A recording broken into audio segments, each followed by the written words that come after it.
Bismillah ar-Rahman ar-Rahim. A brother from the Middle East, a Christian brother, wrote to me telling me about the reason why Muslims are not known due for their love for women, because they believe that women today to him are used as slaves or slave tools, due to the fact that of the rampant divorce rates in the Middle East and some other parts of Africa, and also the rate at which women are being misused or abused because of the reason that they get married to more than one and they get probably four, divorce one replaced by another. This is the mindset that people have concerning the Muslims, like the anti-Islamists, regards to the fact that Muslims are not treating their wives well because the Quran told them to do so. Brothers and sisters, that's the reason why I came here promptly to also explain the reason why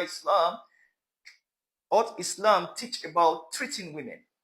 Now, the first, Allah subhanahu wa ta'ala encourages us as Muslims to treat our wives as ourselves dearly.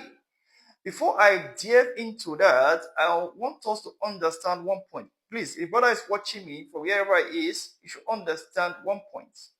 One, the Quran is a book of purification, a book to purify our souls, a book for guidance, and also a book for what?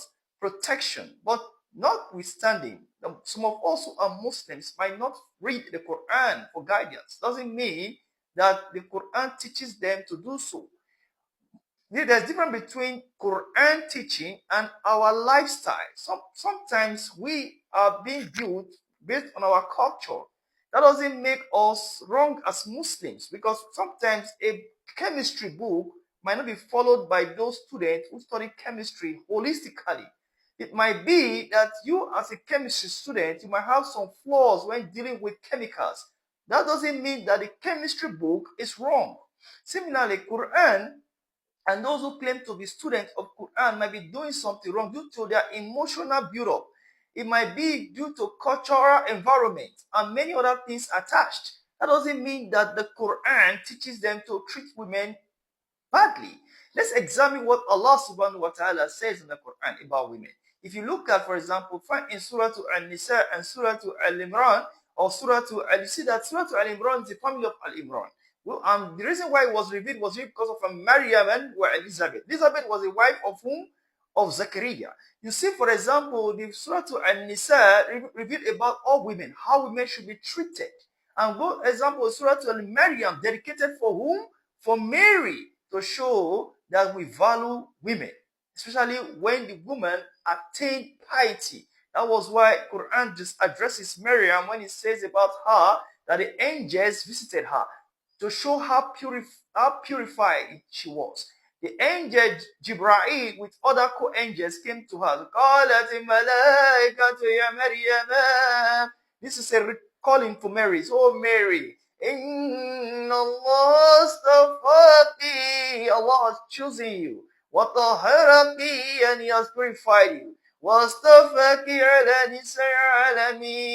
He has chosen you above all women. This shows how Allah subhanahu wa ta'ala addresses Maryam in that stationary way, to say that he was of a high station.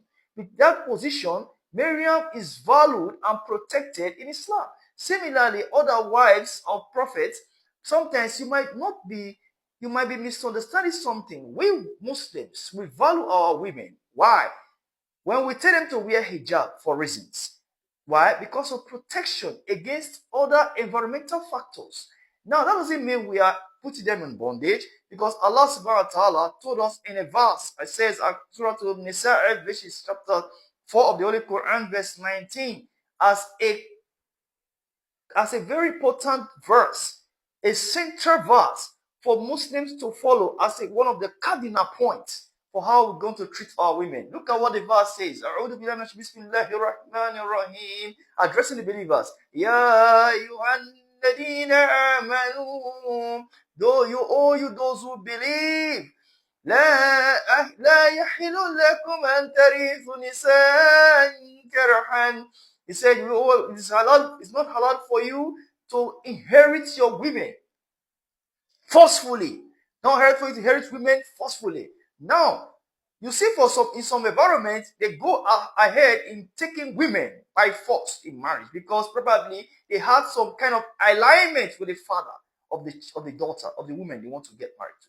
For example, they might just say they have a deal with the man, and due to that process, they may have some kind of force, telling if the man could not pay the money, they take the daughter by force. This is not called in Islam. It's not lawful in Islam. It said, "La yahilu lakum an tarithu nisaa karahan." It's not good to do so. وَلَا أَن تَدُلُهُنَّ لِتَذْهَبُوا بِبَعْضِ مَا آتَيْتُمُوهُنَّ.